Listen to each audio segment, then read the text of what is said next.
Welcome back to our channel. In today's video, we will show you how to change the group image in WhatsApp on your PC. It's a simple process that can add a personal touch to your group. So, let's dive right in. Step 1. Open WhatsApp on your PC. Make sure you have the latest version installed for the best experience. Step 2. Go to the group you have created, where you are the admin. Remember, only admins have the authority to change the group image. Step 3. Click on the group name to access the group settings. Step 4.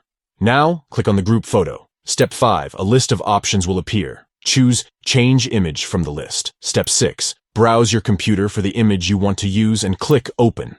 And there you have it. You've successfully changed the group image in WhatsApp on your PC. It's as easy as that. Changing the group image can help personalize your group and make it more visually appealing. Don't be afraid to experiment with different images that represent the essence of your group. Thank you for watching this tutorial. If you found it helpful, please give this video a thumbs up and consider subscribing to our channel for more WhatsApp tips and tricks. If you have any questions or suggestions, feel free to leave them in the comments below. Happy chatting on WhatsApp.